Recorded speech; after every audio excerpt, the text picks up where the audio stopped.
mandithi bethuni ukonga amaxesha ingqondo neentsiba zabo.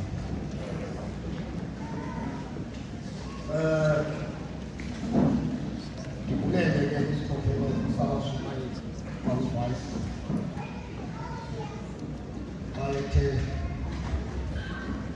engahlengisi uluhlu lwabashumayeli bakhe. Elam igama lakhona. Yeah.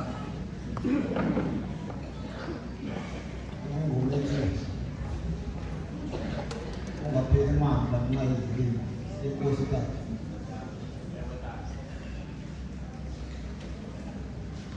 Ndimapha ke bazalwane. Ndimele ilizwi lokuqala.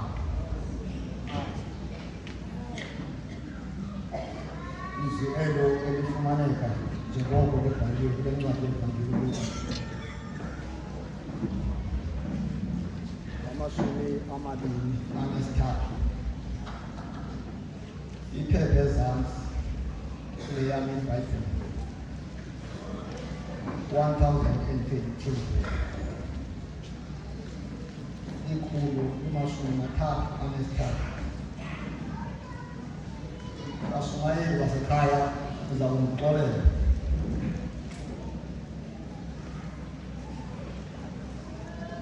Ndiyayazi protocol.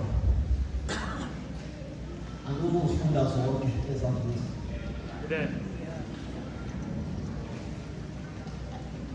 Ndafunda iivesi ezimbalwa. Ithi intloko-ndaba yale ndawo ukubethelelwa emnqamlezweni. Masiqaleni ke phaa ekuqaleni u-32.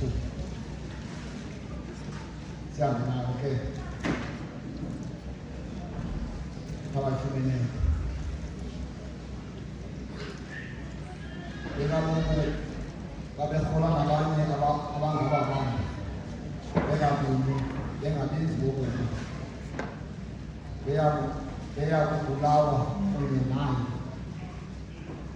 Bathi ke bakufika kwindawo le kuthiwa lukhakhayi bambethelela emnqamlezweni khona apho bangabenzi bobubi abo, omnye ngasekunene nomnye ngasekhohlo. Wathi ke uYesu bawaxolele kuba abayazi into abayenzayo. Singagqithanga ke ivesi ezilandelayo. Eli ilizwi likaBaba osehlala emazulwini mayelisikelele lingekashunyayelwa nje oku nanganaphakade. Amen. Amen.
Ungentsimbi yethoba.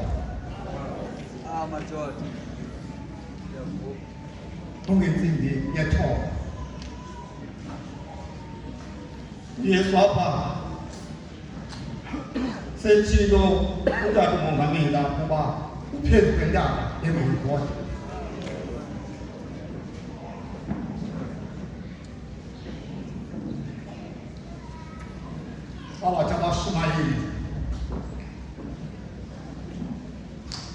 Ndawo khakhaya. Wow. Nane boma ngizawujika.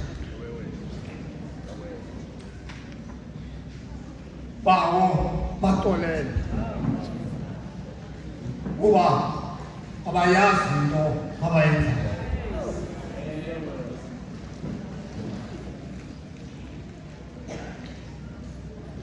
Ungena kuYesu wazalwa nabam. Senekubuthele ngemvubeko.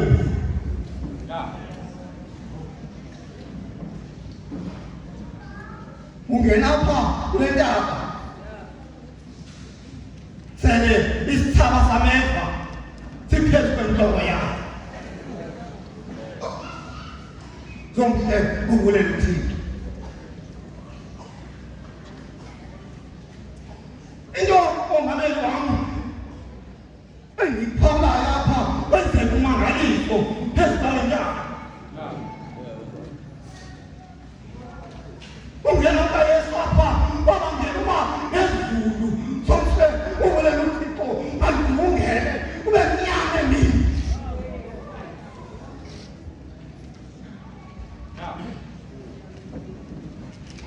Akuvungele izulu.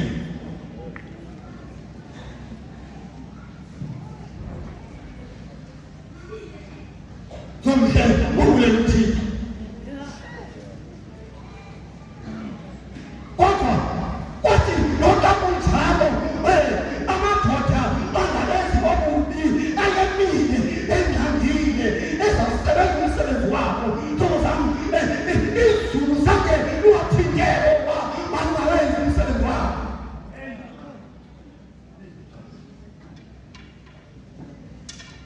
Basilaphi yamini phezu kwale ntaba. Imikhono dunula abantu yayilapha phezu kwale ntaba.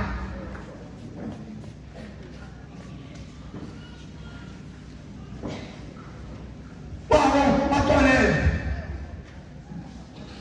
kuba abayazi into abayenzayo. Incwadi ephambili zomhle ubulela uThixo bathi basingena isikhonkwane enyameni kaYesu. uYesu akazange ajonge intlungu ezisenyameni yakhe, kodwa waba nenhliziyo yojonga boni ngaphezu kokusindisa ubomi bakhe. Ntoko zam esithandana lizwi lamazwi kaThixo ngimhle bonka esithi bawo baxolele ngoba uyazi into abayenzayo.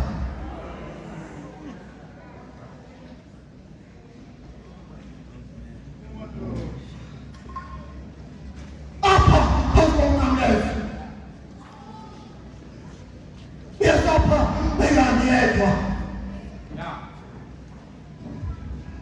Ayekhona amadoda ayelapha phezu komnqamlezo awayekhethelelwa kunye naye uYesu.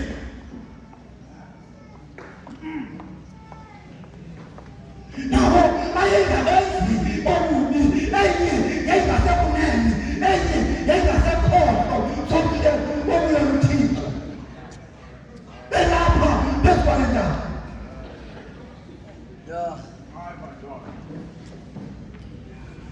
Lacima ilanga emini.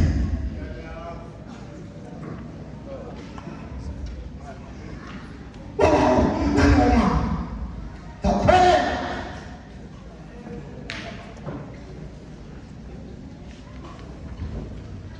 isimo esasilapha sasingehlanga zomhle ubulela uThixo ngoba bakuphithizela phezu kwale ntaba. Wonke umuntu owayelapha wayenomdla wobona isithelo sikaYesu.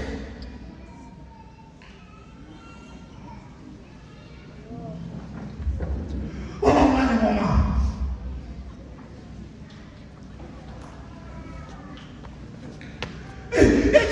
Ithile phambili amadoda ayengababingeleli, amadoda ayekhona esihlunguzela inhloko emeqelele kude embukele uYesu.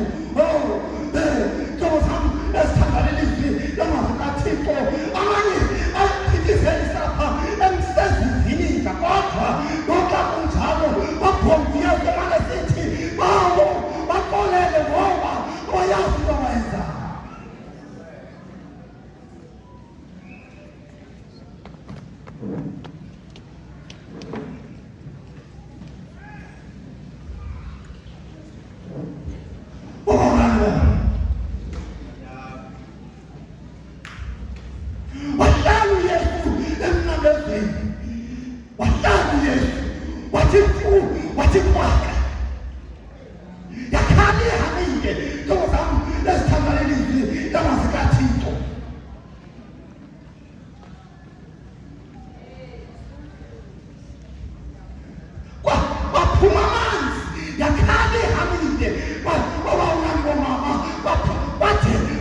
endaweni yoba uyesu aphethe ubuhlungu kodwa yona ayithethayo ucingela bona ngaphezu kobulima.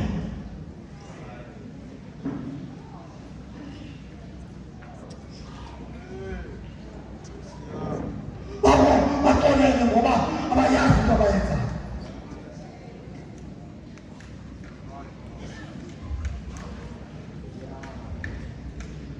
Abamadoda alapha ntobo zam lesithangalelizwi esabelana ngempahla zakhe ohamani koma esenza amaqashiso zomhle obulela uThixo esithi masayixazuli makuqashise ngayo zonke obulela uThixo webunyana womntu esithi bawo baxolele ngoba abayazi into abayenzayo.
Athetha loo nto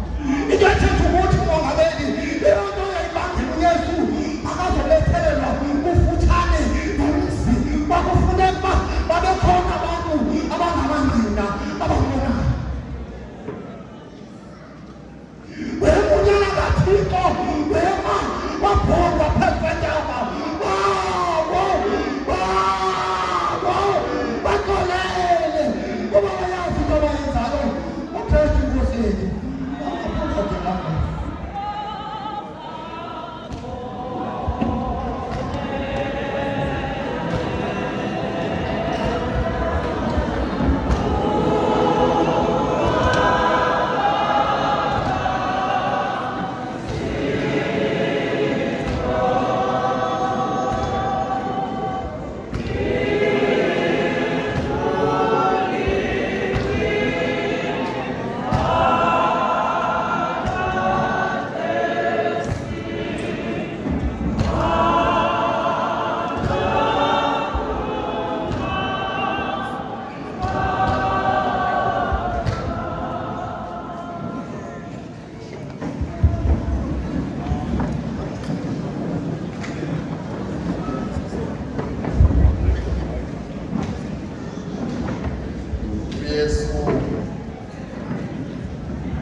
Yeah.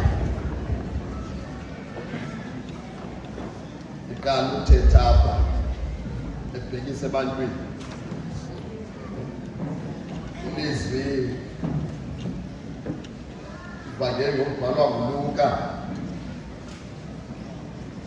sahluko esikhulu 23 umqolo othethayo 43 ofundeka ngolhlobo namhlanje uyakuba nami eparadise.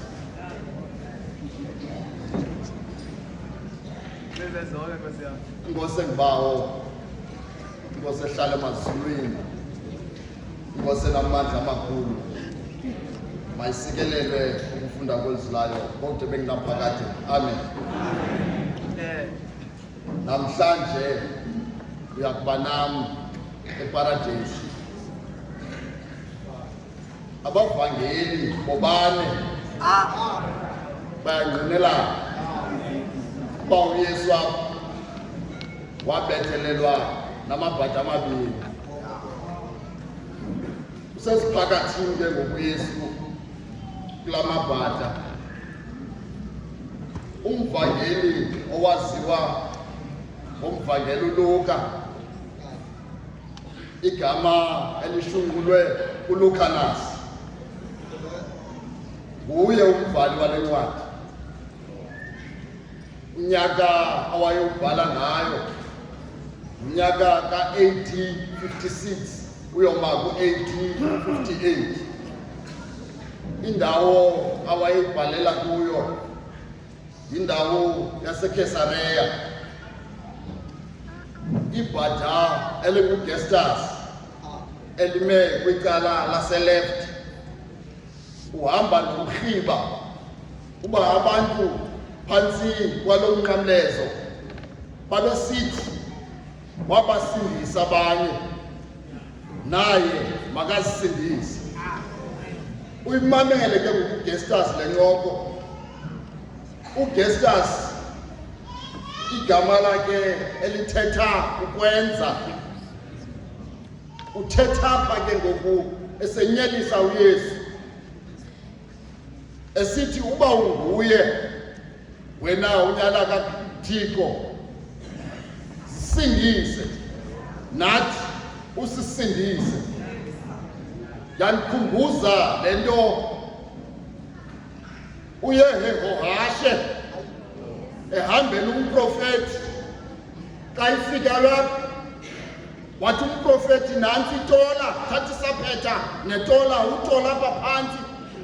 Wayithatha uYehohashe watola okokuqala, watola okwesibini, watola okwesithathu, wayeka.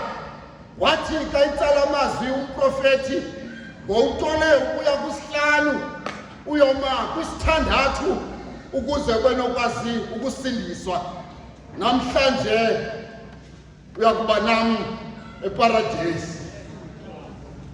Ibhada lesibini elinguDemas, igama elithetha fileyo, igama elinqunyulwe kuDemarcus.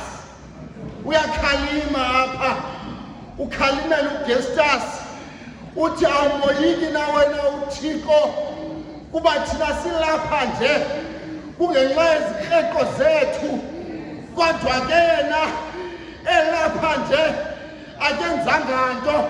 Namhlanje uyakuba nam eparadesi.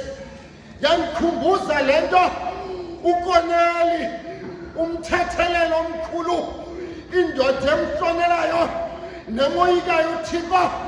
Yathi sobona umbono, yasifika isithunywa kuye sisithi imithandazo yakho namalizo akho afikile abasisikhumbuzo emehlweni kaThixo.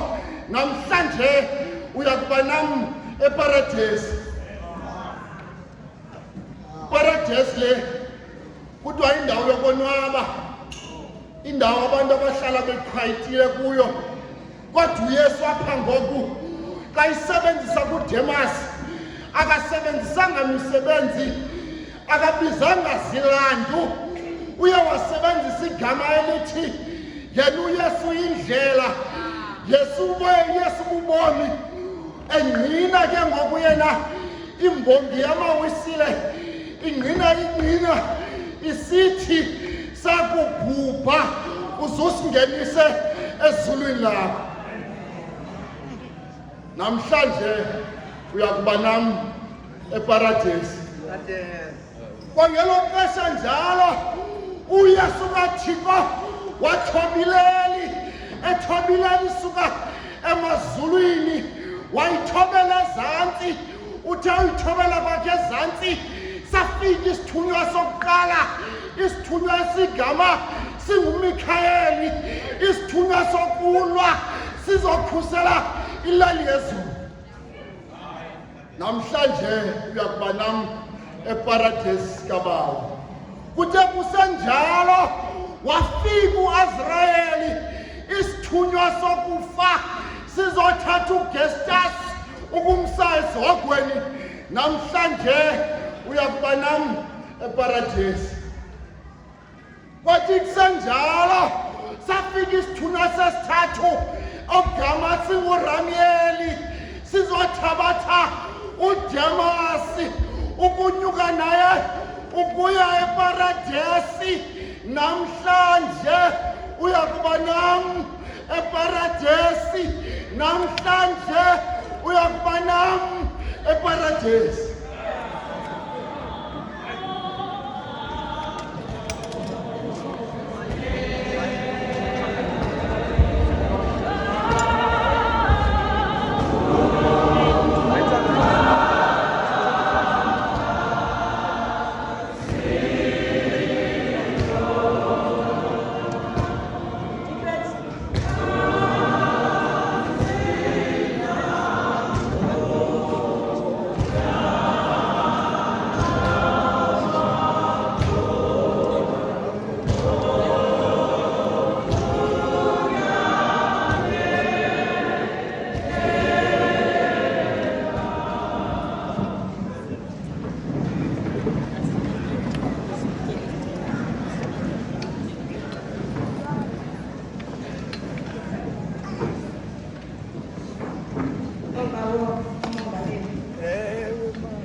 Omama unkosikazi, omama unoBhayibhile, otata ososekeze, tata uVayisi womkhosi womthika, itafile yonke yomkhosi womthika, umkhosi womthika lo at-large. Otata uVayisi kuba amadodana, itafile yoba amadodana, bonke otata amadodana. Mama uVayisi womama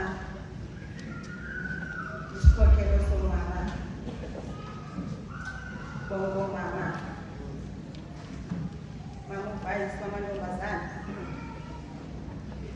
itafile yonke yamantombazana bonke osontombi, rekavayisi ongekhoyo phakathi kwethu webutrain, itafile le yonke yebutrain, ibutrain at large, intsuba esunday school, iititshalakazi zonke zesunday school, onoroseta, onomashoto, bantwana abancinci, inkokeli zangomso. Indwendwe into yokubana abantu abathengalekile namhlanje abazokuthatha nathi ngepasika ka-2022 kwayara yasekhaya uTokuzimakamandi. Wonke umuntu okhoyo apha egameni lomfeyi lomvukeli wethu onguYesu Kristu ngolwethu. What? Ndibulise abashumayeli ngokhethekileyo ipaneli leyam endihamba nayo. Hayi ukubandle kwenyawo zabashumayeli bemqhelweni. Ndimapha abazali ndinelilizwi elisithathu elathethwa nguYesu emnqamlezweni. Ibhaliwe yona kwincwadi yomvangeli uJohane isahluko esikhulu 19. Umqolo othethayo phaa umqolo wama-26. Yinqwene into yobana nobhayibhile usitata sikule meko sikuyo siza kuthabatha nje laa mqolo esiza kuthetha ngawo. Amazwi afundeka ngohlobo, fazi unyana wakho, ajikajonge kunyana athi kuye, nyana nango unyoko. Lo ilizwi lamazwi kaKristu, inkosi engawo, inkosi ehlala ezulwini, masikele ukufundwa nokubekwa kwalo ngoku nangona phakade. Amen. Ndikhawulezile ngoba abashumayeli, ndikhawulezile ngoba abashumayeli. Sikwintaba yeminquma. Abathi abanye abantu xa beyibiza le ntaba bathi yintaba yokhakhayo, ethi xa ibizwa nesiHebhere kuthiwe kusevuvoti. Ixesha ngoku ngelaa xesha lakudala ilixa lelesithandathu usomhle wasekhaya wokubuthunga. Apha phambi komnqamlezo ngelaa xesha bebesiza bamongameli, siphuma kwindlu kaba uPilato. Ibingathi brother bakhe apha endleleni kuvuma itshotsholo. BebekuYesu ngaphandle, kulandile emveni kwakhe uSimoni ekuthiwa waseKirete.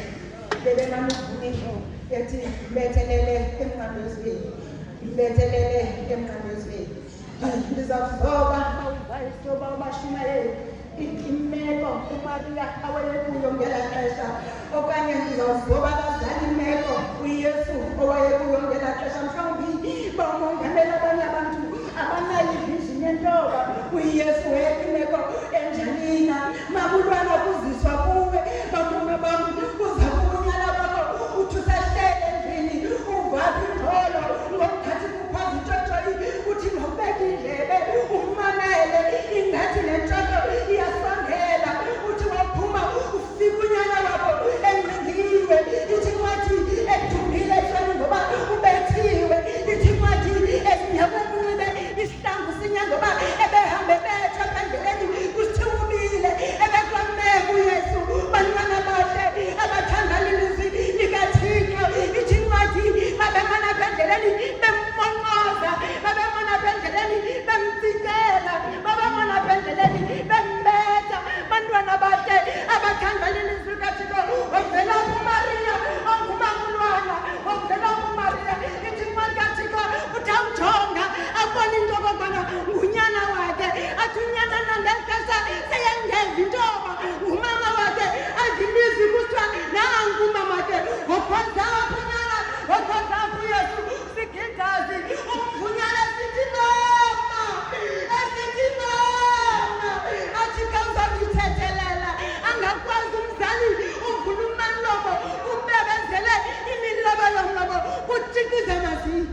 kamani.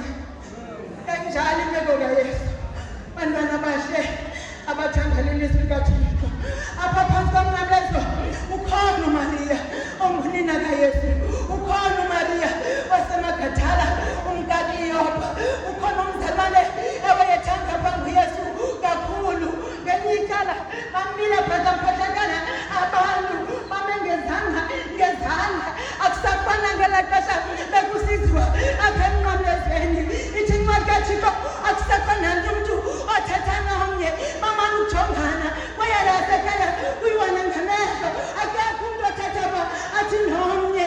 Ithi incwadi kaThixo basuke bamongameli umntu asuke azihambele apha phantsi kwalo mnqamlezo.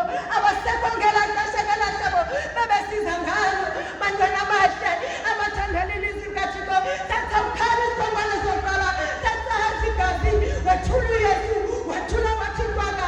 Kodwa eyona nto endifumanisa uba oomama befundisi uYesu akahlelelanga sifu sakhe. Usuke wetelela abanye abantu abamenza ububi. Wathi bawo, wathi bawo, wathi baxolele. Emveni koko uYesu wethula wathi kwa. Wathula uYesu wathi kwa. Akathetha. Ihlobo besenza ngalo uYesu ingathi bebanika nje umzuzu kungabikho nto yenzekayo. Kuthuleke kuthi kwa. Abantu abalapha phantsi komnqamlezo abashekileyo babuke bafuna ubona into yokokubana ayizawuzala ntoboni okanye mamnobhayibhile azawuphelela phi nale nto.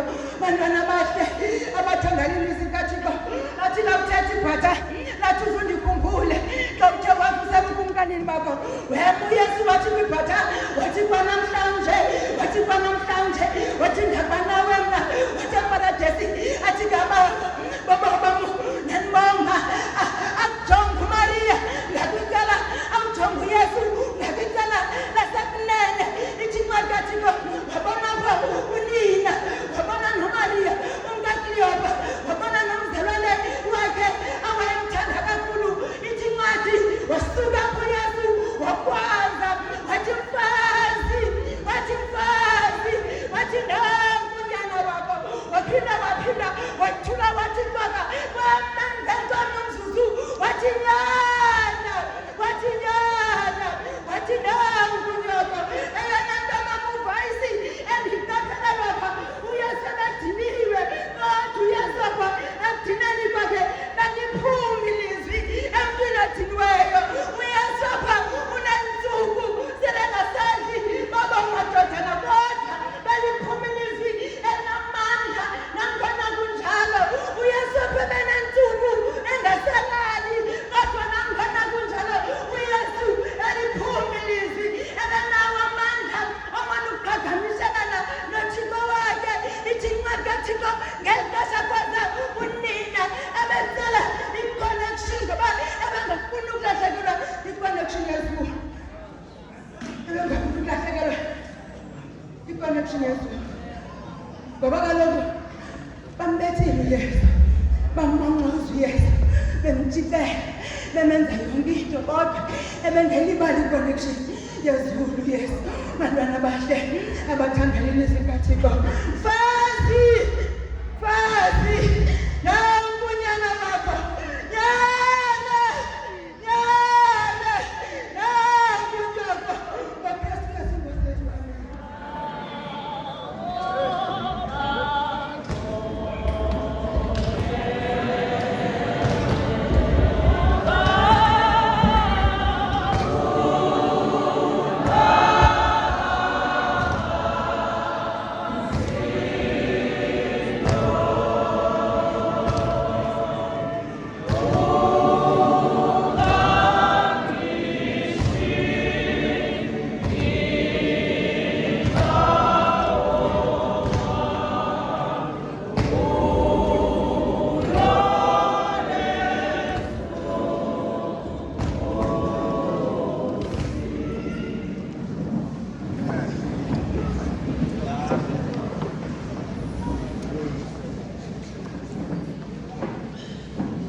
Sibele ilizwi elathethwa nguYesu emnqamlezweni lona lile lesine lifumaneka kwincwadi yevangeli engcwele ngokubhalwa nguMvangeli uMarko isahluko seseshumi elinesihlanu umqolo ngowama-34 lifundeka ngolu hlobo.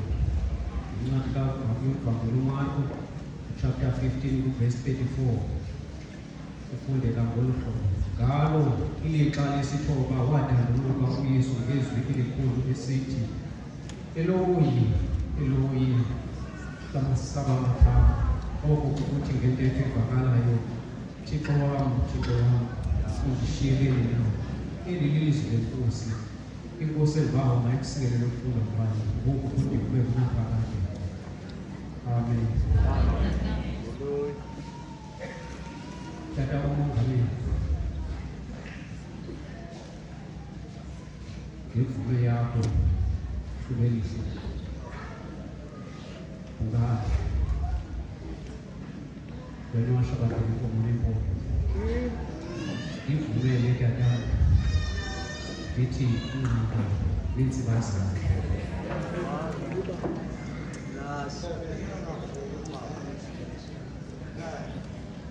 esele kutshiwo apha kwathiwa ngelithuba kwenzeka zonke ezi zinto kumnyama ona ixesha yintsimbi yesithathu emva kwemini. Oku bekumnyama ukususela ngentsimbi yeshumi elinambini emini emagqabi. Yiyure yesithathu ngoku kumnyama. Umvangeli uMarko lo osibhalela amazwi. Abavangeli bayangenelana ngokuxoxa kwelizwi likaYesu. Kodwa ndibamba umahluko apha kulona umvangeli owokuba njengoba zibekiwe iincwadi apha eBhayibhileni zibekwe ezinye ngokokubhalwa kwazo namaxesha abhalwe, zilandelelaniswe ngokwamaxesha ezibhalwe ngawo, kodwa le yakhe ayibekwanga phambili njengoba iye yona ibhalwe kuqala. Okwesibili endikufumanayo kukuba lo mvangeli nguye yedwa othi wambona umfundi owayenengubo ezimhlophe waze wathi akubanjwa. Wabanjwa ngezingubo, wabaleka, washiyeka engenazindlebe. Nguye yedwa onayo loo nesi. Simfumana okwesithathu apha, inguye yedwa obhala le mazwi kaThixo ngolwimi alubhala ngawo. Bonke abanye abavangeli balubhala ngolunye ulwimi, kodwa yena yedwa ubhala ngolu ulwimi ekungabhalwanga ngalo ngabanye abavangeli. Leli thuba kwenzeka zonke ezi zinto kumnyama. Sebetshilo ke abanye abantu bathi into ebangela into yoba kube mnyama kukuba uYesu usisono yena isiqu. Ebengeke athi xa eza kufa kube mnyama ngolu hlobo uba ngaba ebengesiso isono. Uba ngaba ebengenaso isono bekungeke kube mnyama ngolu hlobo. Kodwa into ebangela yonke loo nto kuba naba bamlandelayo bakhokelele esonweni, ngoba usisono yena ngokwakhe. Eyona nto isusela kuyo yonke le nto kungoba bambona ehleli nozakeni bathi lona uhlala ade aphethe zisonka naboni. Yabambile into yoba loo nto bakholelwe into yoba ungumoni yena siqu. Uke kwatshiwo ke apha kwathi ingxaki yaba bantu kukuba abazi. Enye into endiyiqondayo into yoba babengayazi ukuba babengazi ukuba ngaphakathi kwabo babelangazelela into yoba njengoba bezazi bengcwele bona ukuba uYesu makahlale nabo bengcwele, baphefumle i-oxygen eyi-1 kunye naye, bathathe kunye naye isifo. Wayenguloo mntu babeka-idolize but babengazazi bona ukuba bayam-idolize. Bathi abanye apha phantsi kwale ntaba kungathi kube mnyama ngolu hlobo phaa kuthi xa sube kusweleka inkosi okanye umntwana wenkosi, nokuba ngubani na omkhulu, kuba mnyama ngolu hlobo. Siva ngendalo xa ngaba kukhona ubani omkhulu oswelekayo, bayitolika ngale nto ngelithi mkhulu, angathi kube kanti kuba mnyama ngolu hlobo xa kanti iyasweleka. Bayangqina le nto ukuba unyanisile ngelaa xesha athi ungunyana kaThixo. Kwavakala umbuzo othi kungoba sisimanga santoni na esi, kungoba kubhubhe mntakabani na izulu lizila nje. Ngeli xesha kwenzeka zonke ezi zinto uYesu uthule ngaphakathi kuye, unomthandazo awutsalayo otsalwa ngumntu amehlo namehlo.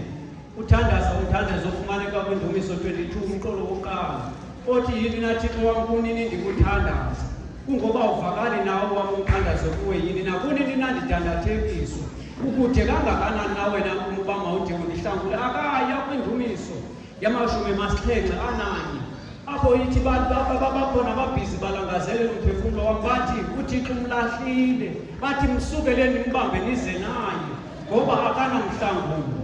Ngelo xesha uYesu uzibona eyedwa abafundi bakhe uyayazi babempile kodwa yammangaza loo nto ngoba ngabantu balapha emhlabeni nabanye abazizihlobo zakhe bempile apha kodwa ayamkhathaza loo nto leyo.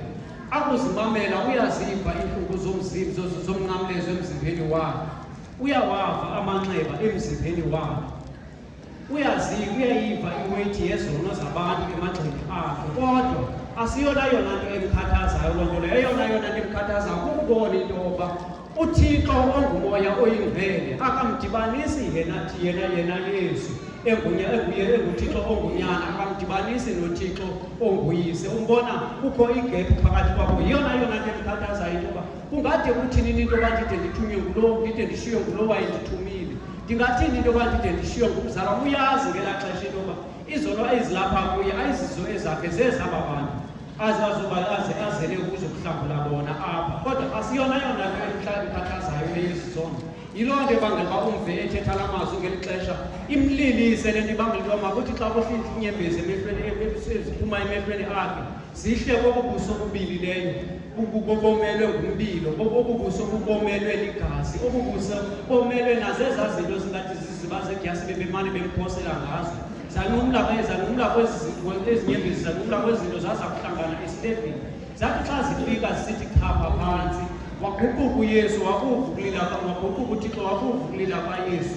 Watsho wayibona into yokuThixo uYesu into yoba kuhlangene ke ngokuqhagamshelwano phakathi kwakhe noThixo. Kwakhona awuvula umlomo wakhe wathetha amazwi, wathetha ngesi-Arameki abangela into abantu bacinga into kukhwazi u-Eliya, bathi nanko ekhwazi u-Eliya sakhe simbone ke into ingabo u-Eliya lona uza kumhlangula na. Ngelo xesha bamve ekhwazi u-Eliya ekhwaza ngelizwi elibuhlungu, ekhwaza ngelizwi eliphezulu esithi Elo, Elo amasabakatha. Ngentetho evakala wayesithi Thixo wam, Thixo wam, undishiyeleni na?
Ya Magla mkolo wamashumi kabini anesibhozo ufundeka ke ngolhlobo. Emveni koko uYesu esazi ukuba zonke izinto zifezekile,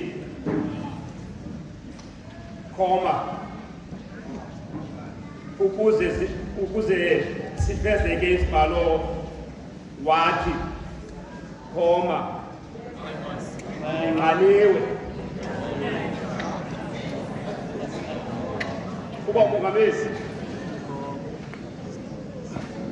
obawo abefundisi bonke nebandla likaThixo linganicawucawulanga inqaku ngamaxesha ivumeleni kumbazali molweni mandibule noThixo Zuma othe wavuma namla imali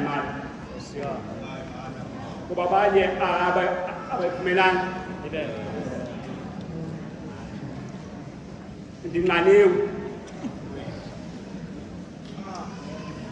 uyesu uba uthemene ngoku sediniwe umzimba uvuthiwe lalapha kwaye futhi umzimba kayesu ngoku sotyufutyufu kudala babafumene uyesu enyuswa ethotywa kukhangelwa into abangayiboniyo kuyesu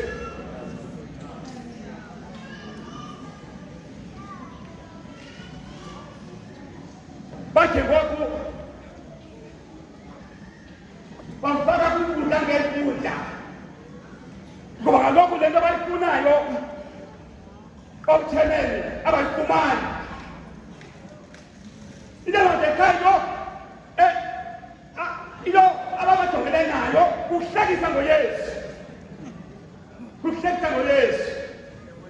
into ebuhlungu phambi komnqamlezo abantu uyesu ebekade banceda apha endleleni balapha bawulibela umsebenzi omhle uyesu ebekade bawenza nabo ngoku bajoyinile itoyitoyi bathi bethelela lo mkhohlisi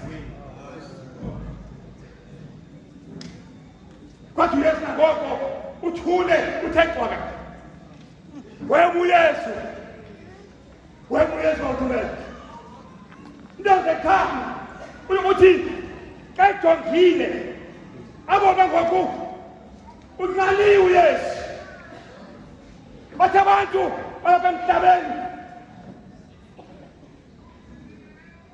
bathatha ibhakethi leviniki bafaka lana kuthiwa sistronga ibizo kwenzela ubuyesu afuna ibhini andazi umntu bawuthemele onokwazi xa inqaniwe ayike ivinika ngoba na niyamphilisa okanye niyambulala na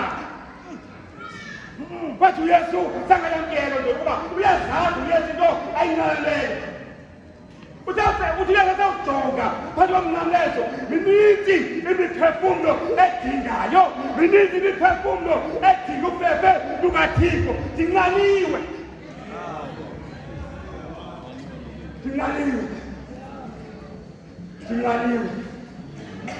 ngoba ngoku uyesu udinile kudala le ndlela ephume ngena kwinkundla ngenkundla abantu bamane behlekisa ngaye bafika babizayo uyesu ukhohlisa abantu bathi izinto ezintle ebezenza zinikelwe lekamele ilapha phansi komnqamlezo yawudekha uyesu webuyesu wathi esawujonga esantsi emnqamlezweni wafika bakhona abalelayo wathi uyesu zintombi zini zasejerusalem musani ukundililela zililele nina nabantwana benu nakunjeka uthomasi obeka mna kumthi omileyo ndinqaliwe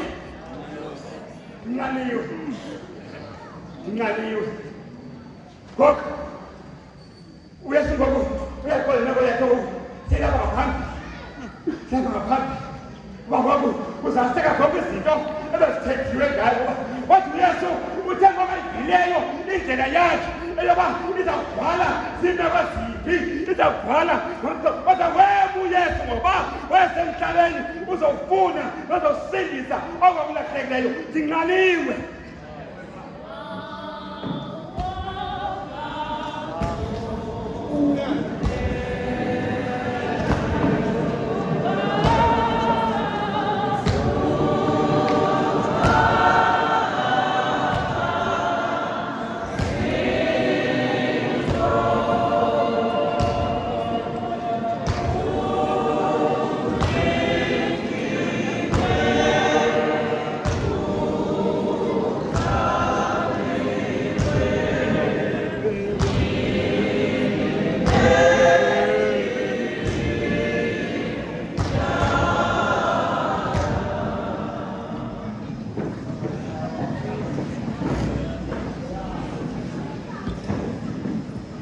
Mongameli,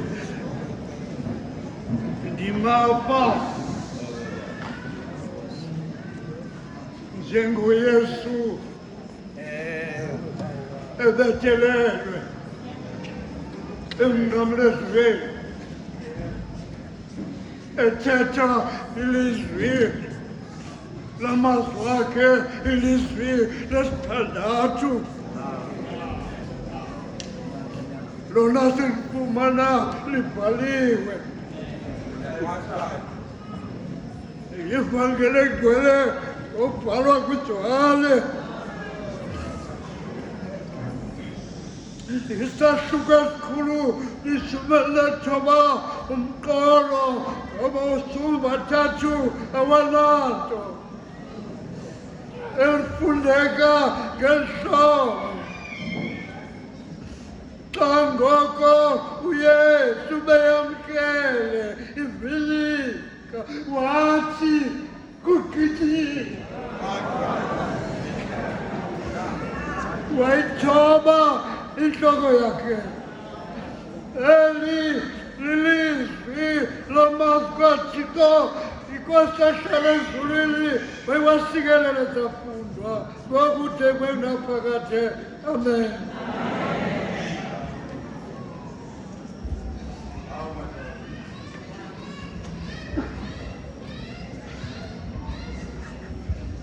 Tata umongameli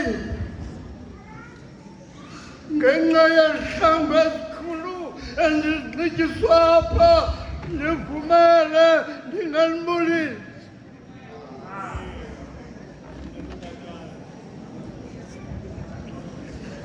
sele lijikililanga phezu kwalo mkhawulezo ithi incwadi yam sabachithakala abantu asiyambaze nabantu abaninzi sele besimka phezu komnqamlezweni.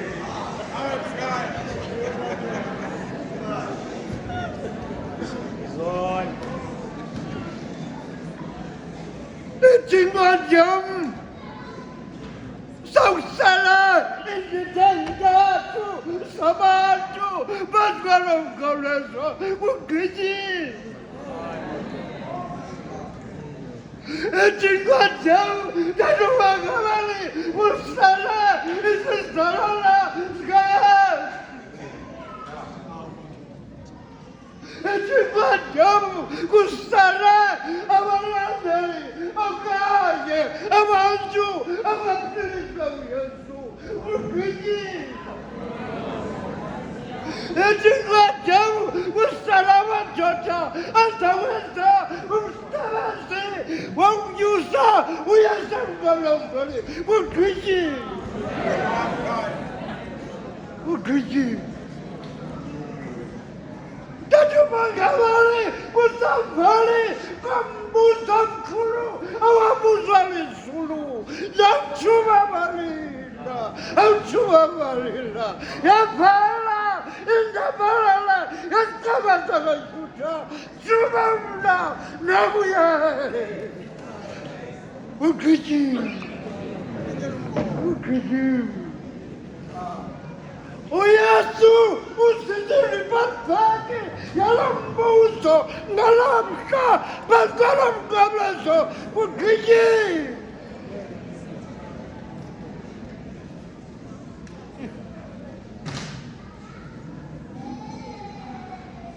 Uthi umbhali abakade amrhoba utheyiflata kwenzeka isimanga apha sele bemkile abantu abaninzi ngasemnqamlezweni. Uthi umongameli ubhala indoda apha ahlakahlaka enxiba amahlakahlaka yasondela kuYesu yasondela kuYesu kugqityiwe. Kugqityiwe. Kugqityiwe. Uthi esayijongile uYesu esayijongile le ndoda ithi yakusondela kuyo ithi incwadi yam yamthufele. Kugqityiwe. Kugqityiwe. Into yokugqibela apha Judgment Kamala Sevleyo. It left bottom. Come follow flesh. We'll follow your chopper. We'll put you away. We'll yell at you. That's a joke. We'll treat you. It's a quantity of follow Patamay. Why is Twitter in Ranasaka? And we're going to see. We'll treat you. What did you want to say? We'll put you away. We have to. Aquaba. Oh, God, the full of government. Oh, what you want? What's the solution? We'll treat you.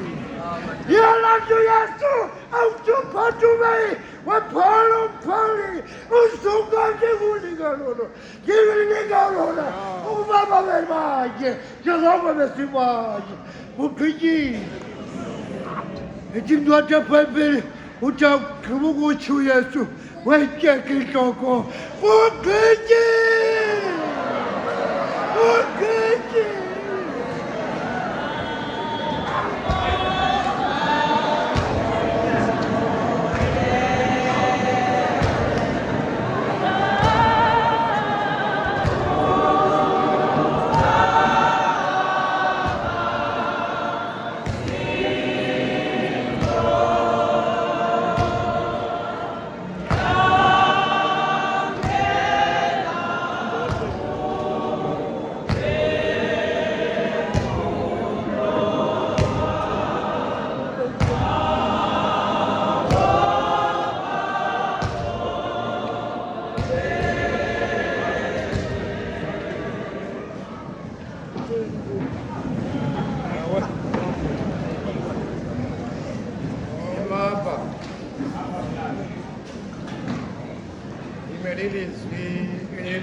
Yawunikela ezandleni zakho umoya wami ilizwi lenkosini makubulelwe ngalo kusethele esikhwini kusekubawo ikusikele lokufunda kwabo naye uKristu inkosi okuna phakade amen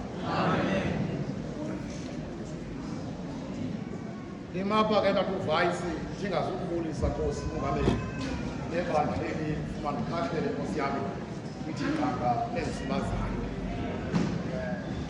zokwamukela ufefe kakuvayisi kule nkonzo ibiqhutywa baphambi kwami sawuhlala phansi ke kakuvayisi ngoba ukwamukela ufefe kakade kwami nawuphuma kuhlale phansi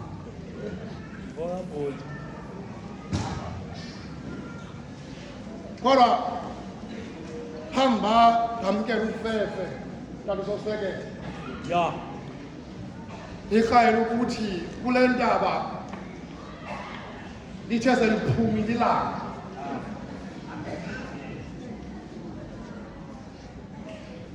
wawuzaliseka umvalo bashumayeli othi uzithabathele kuye zonke izinto zethu balipeni ilanga kwaba buthulu uThixo awujike sikaThixo phezu kwale ntaba abesisono wathi ba akajongani nasono wethu uThixo walipeni ilanga bahlobo bahle abathandwa ilizwi lamazwi kaThixo yabangale nto bawumongameli mankhawuke unxibelelwano ibi-forces ezintathu ebaqiniseke ngazo besikaThixo woyisa uThixo yaqhawuka i-force of protection against okanye uyesu kaThixo kuyise bahlobo bahle abathandwa ilizwi lamazwi kaThixo yake bakuqala ezimbalini yesikaThixo watshintsha wayekunitata umqanga ngegama lakhe Thixo wam undishiya ngani, Thixo wam undishiya ngani. Wathi uba atsho esikaThixo, wathi umntu ebephantsi komnqamlezo bahlomahle abathandwa ilizwi lamazikaThixo, wathi umntu ebephantsi komnqamlezo kayijonga imeko le wahlekisa ngayo. Kodwa indanisela uba ndijike kuyo bashumayeli, irhayela ukufika kweli thuba likagoqa phezu kwale ntaba, irhayela ukufika kweli thuba kube kwisitulo omvangeli, irhayela ukufika kwelo thubelo omzane eyinqanqa phezu kwentaba. Bejonga abantu apha, bejonga abantu ephethe ke imishini ethi ndangafela mna lam igesi. Uphethe loo mishini lomzalwane, wayefika apha uphethe imishini intoba imihlambi eyalanayo yayidibanisa, seyenzile bawuvuma, seyenzile yonke loo meko, ngoba imihlambi apha olugongolo lisabana. Uyerode noPilato litshomi namhlanje, litshomi bayavumelana. Uthi uyesu kaThixo xa fika apho evana ayiqonda intoba okokuqala nzengisebenzi zawuhlala phantsi bawuvayise, zawuhlala phantsi ndawunikela umoya wam ezandleni zakho, ndawunikela umoya wam ezandleni zakho. Wathi uba agqiba ukutsho ubeke isitulo lomzalwane apha. Yathi indoda ibiphantsi komnqamlezo bawundlovu, yathi indoda ibiphantsi komnqamlezo xa icinga into ethi apha amasela namabhada konke babizwa nguwe. Yathatha umkhonto ithiwa sisithukuthezi, ngoba ngeli thuba akusekho mntu mninzi phantsi komnqamlezo. Yatsala umkhonto yamhlaba ephangweni lesikaThixo. Kulapho bawuthawe ayiqondakanye, kulapho ayiqondakanye intoba elaa gasi ndandithe ndasihlawula ngalo latsiba namanzi. Bashumayeli latsiba namanzi, wagqala ingoma umwisile, wakrasulwa ngenxa yam iwala phakathi. Kodwa ke sihla esihlale kulo eyanalo mikhoso kwelo tyala lakho, eyegazi eyamanzi. Bashoni bahle bathandwa ilizwi lamazikaThixo, ndawunikela ezandleni zakho umoya wam mzomhle osekheptamnesi. Nkosi zam ndahlala phantsi, kodwa wathi bagqiba ukutsho nomzane, wabagqiba ukutsho wayijonga esikaThixo le meko ehlapha phezu kwale nto engayiqondi olapha asikomnqamlezo. Kodwa waguquka, wawuzuma waguquka nomzane abujika amehlo. Inxalenye yontantiso, inxalenye yomntu welapha phezu komnqamlezo ihlala intlambo seyiqonda intoba enyanisweni namhlanje siqala uzibulala izange lendaba. Kodwa yena umntu namhlanje simbuleleyo wabuza umbuzo umntu esitweni sentaba eGetsemane kubhubhenyana kabanina. Yazile emini indalo, yazela impendulo lithawe lamathawe akathikunyana, lithawe lamathawe. Wabuza umbuzo lolihlawula ngantoni na eligazi lingcwele intliziyo efunekayo.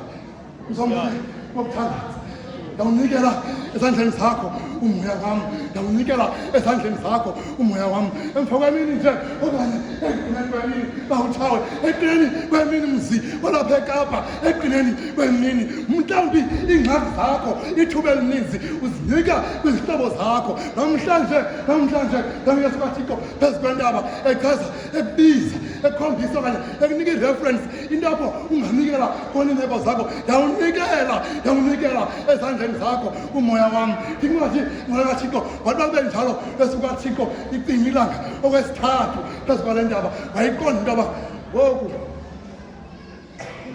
indoda ebimgile ngehashe yovula ndlela inyukayo, indoda ebimgile ngenkabe ehashe unyuka nomnqamlezo wayiphatha apha imbomba benye enyanisweni ibinguye uZikaThixo lona. Inyaniso lo mntu simbuleleyo ibingunyana kaThixo. Manje umongameli uPilato akadiktahlayo landawo ahleli kuyo, iofisi yakhe iyamtshisa uPilato, ngoba ingxaki yakhe uyayiqonda into yoba endaweni abayithathi usuke walibanjwa, wathi elibanjwe njalo wasuke wangumthukisi.